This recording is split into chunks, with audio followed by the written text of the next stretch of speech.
ഇന്ന് തന്നെ ഡൗൺലോഡ് ചെയ്യൂ. കാണൂ നിങ്ങളുടെ ഫേവറേറ്റ് ഷോസ്. ഇനി എന്റെ അച്ഛന്റെ നേരെ നിന്റെയൊക്കെ കൈ പൊന്തിന്ന് ഞാൻ അറിഞ്ഞ ചാവടി അടിയന്തരത്തിന് ചീട്ട് കുറിപ്പിക്കാൻ തന്ത്രിയെ കണ്ടോളാൻ പറഞ്ഞേക്കണം നിന്റെയൊക്കെ വീട്ടുകാരോട്. കേട്ടോ? വലിഞ്ഞു കയറി വന്നിട്ട് ഭരിക്കാൻ വരുന്നോ?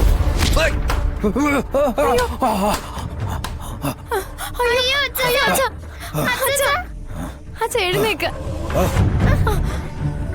രോഹിത്തെ നോക്കി നിൽക്കാതെ അച്ഛനെ ഒന്ന് പിടിച്ച് എഴുന്നേപ്പിക്ക്. അച്ഛാ എഴുന്നേക്ക്. അച്ഛാ, നീ എന്റെ ചെലവിൽ കഴിയുന്നവനാ. അപ്പൊ ഞാൻ പറയുന്നത് നീ കേക്കണം. ഇയാളെ എന്ത് ചെയ്യണമെന്ന് എനിക്കറിയാം.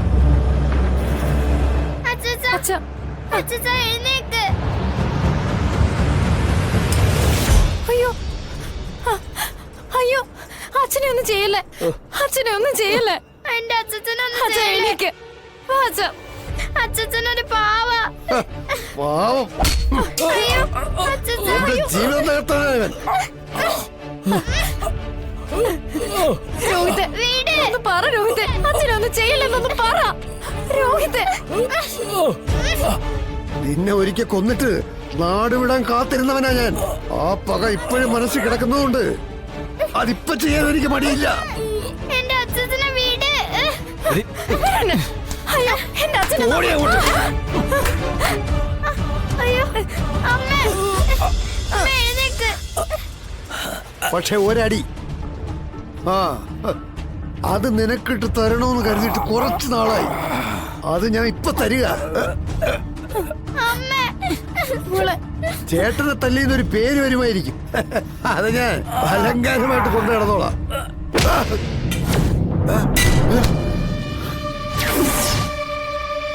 എന്റെ അച്ഛനെ തൊഴുതടാ.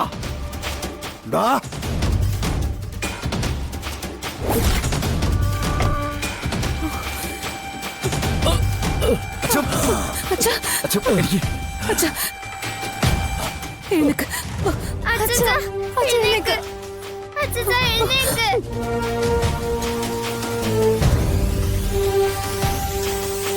എന്റെ അച്ഛനെ തല്ലുന്ന കണ്ട് നോക്കി നിൽക്കുന്നോടാ പണ്ണ.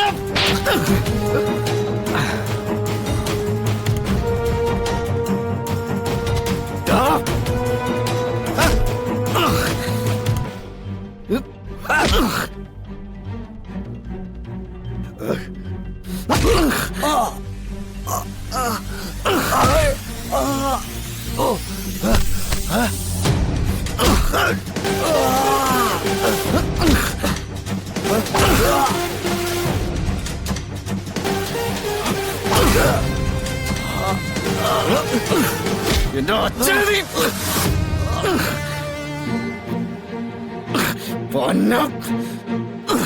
എന്റെ അച്ഛനെ കൊല്ലാൻ നീ നിന്റെ മനസ്സിനെ പറഞ്ഞ് പഠിപ്പിച്ചപ്പോ ആ അച്ഛന് ഇങ്ങനൊരു മകനുള്ള കാര്യം നീ മറന്നോ?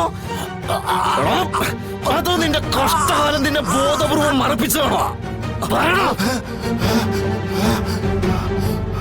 ഉപേന്ദ്ര, എന്റെ അച്ഛന്റെ നേരെ ഊങ്ങിയ നിന്റെ ഈ കയ്യ് ഇവിടെ വെട്ടിയിട്ട് പോകാനുള്ള കഴിവ് എനിക്കുണ്ടെന്ന് നിനക്കറിയാലോ.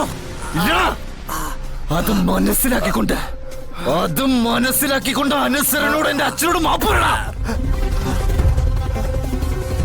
ഇപ്പൊ ചെയ്തതിനും ചെയ്യിപ്പിച്ചതിനും ഒക്കെ ആ കാലെ പിടിച്ച് മാപ്പ് പറയണം. പന്നെ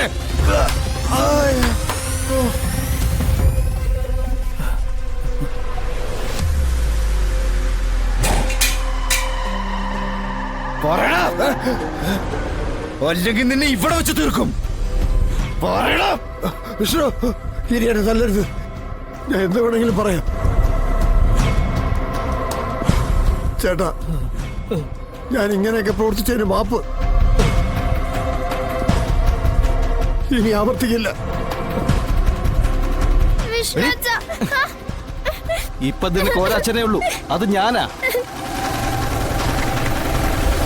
ഇതിനി അവകാശം പറഞ്ഞ ആരെങ്കിലും വന്നാ പലതും പലരെ എനിക്ക് അറിയിക്കേണ്ടി വരും.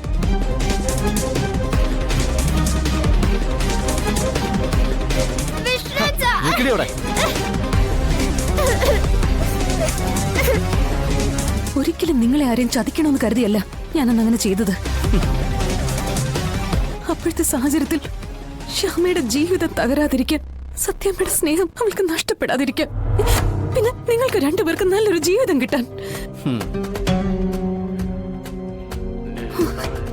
വിഷ്ണുട്ടാ, ഇനിയെങ്കിലും മനസ്സിലാക്കുന്നെങ്കിൽ ഇവ മനസ്സിലാക്കട്ടെ.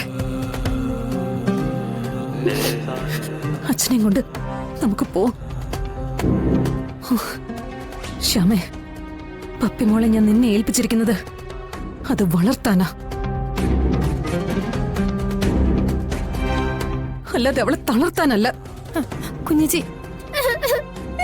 അത് മനസ്സിലുണ്ടാവണം.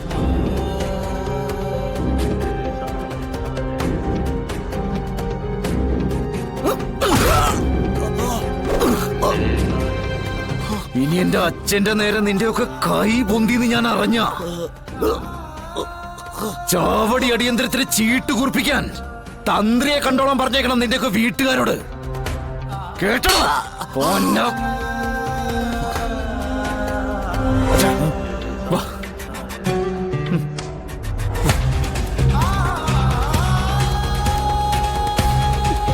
അച്ഛൻ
ഇപ്പൊ നീ എന്നെ കൊണ്ട് ബലമായി പറയിപ്പിച്ച ഈ മാപ്പിന് ഞാനൊരു വിലയിടും വിഷ്ണു.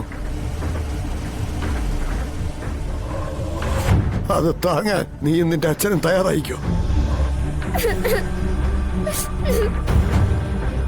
ഈ പുന്നാര അനിയന്റെ കൈകൊണ്ട് തന്നെയായിരിക്കും അയാൾക്കുള്ള കൊലച്ചോറും പിന്നെ ഞാൻ വയ്ക്കുന്ന ബലിച്ചോറും.